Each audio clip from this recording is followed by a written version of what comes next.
अस्सलाम वालेकुम ನಮಸ್ಕಾರ ಕರ್ನಾಟಕ. ಇವತ್ತು ಎದ್ಬಿಟ್ಟು ಸೀದಾ ಗಾಡಿ ವಿಡಿಯೋ ಹಾಕಿಲ್ಲ. ಆಮೇಲೆ ಎದ್ಬಿಟ್ಟು ಡ್ಯೂಟಿ ಮಾಡ್ತಾಯಿದ್ದೆ. ಆಮೇಲೆ ರುದ್ರ ಮನೆ ಕಡೆ ಹೋಗಿದ್ದೆ. ಮಧ್ಯಾಹ್ನ 1-2 ಗಂಟೆಗೆ ಹೋಗಿದ್ದೆ. ಅಲ್ಲಿ ಹೋಗ್ಬಿಟ್ಟು ಗಾಡಿ ಫುಲ್ ಗಲೀಜಾಗಿತ್ತು. ಹಿಂದೆ ಬೂಟು ಕಪ್ಪುಗಳು ಫುಲ್ಲು ಗಲೀಜಾಗಿತ್ತು. ಬ್ರೇಕ್ ತಟ್ಟೆ ಎಲ್ಲ ಗಲೀಜಾಗಿತ್ತು. ಅದ್ಬಿಟ್ಟು ಇವನ ಮನೆಯಲ್ಲೇ ಹೋಗ್ಬಿಟ್ಟು ಕ್ಲೀನ್ ಮಾಡ್ತಾಯಿದ್ದೆ. ಇವನು ನೋಡಿದ್ರೆ ಸೇಲ್ ಬರ್ದೈತಲ್ಲ, ಅದು ನಾನು ರೇಸ್ ಮಾಡ್ತೀನಿ ಅಂದ್ಬಿಟ್ಟು ನಿಂಬೆಹಣ್ಣು ಸೋಡಾ ಎಲ್ಲ ಎತ್ಕೊಂಡ್ಬಂದು ಉಚ್ತಾವನ್ನೇ. ಅದು ಕ್ಲೀನೇ ಆಗ್ತಾಯಿಲ್ಲ, ಓದ್ತಾನೆ ಇಲ್ಲ. ಅದು ಏನು ಮಾಡಿದ್ರು ಓದ್ತಾ ಇಲ್ಲ, ಬಿಡೋದು ಅಂತ ಅಷ್ಟಿಗೆ ಕ್ಲೀನ್ ಆಗಿಬಿಟ್ಟೈತೆ ಟಾಪು. ಆದರೆ ಅದು ಹೋಗ್ತಾ ಇಲ್ಲ. ಆಮೇಲೆ ಉಜ್ಜಿ ಬೇಜಾರಾಗ್ಬಿಟ್ಟು ಆಮೇಲೆ ನಾನು ಕಪ್ಪು ಎಲ್ಲ ಕ್ಲೀನ್ ಮಾಡ್ಕೊಂಡು ನಾನು ಕೂತಿದ್ದೆ. ಪೆಟ್ರೋಲೆಲ್ಲ ಅದೆಲ್ಲ ಮಾಡ್ಕೊಂಡು ಅಲ್ಲಿಂದ ಸೀದಾ ನಿಮಗೆ ಬಿಡು ಅಂದರೂ ಬಿಟ್ಟಿಲ್ಲ. ಉಜ್ಜಿ last welcome to my channel.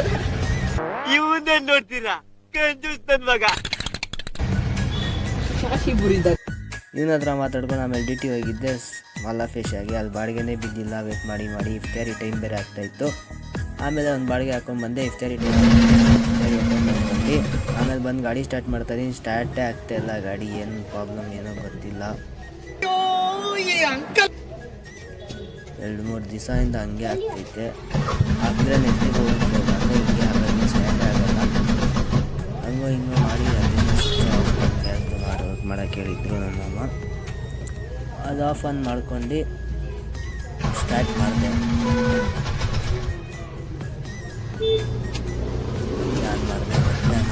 ಮಾಡಿದೆ. ಸ್ಟಾರ್ಟ್ ಹೆಂಗೋ ಮಾಡ್ಕೊಂಡು ಮನೆ ಕಡೆ ಬಂದೆ. ಇದು ರೈಲ್ವೆ ಗೇಟ್ ಯಾವಾಗೂ ಬೀಳುತ್ತೆ.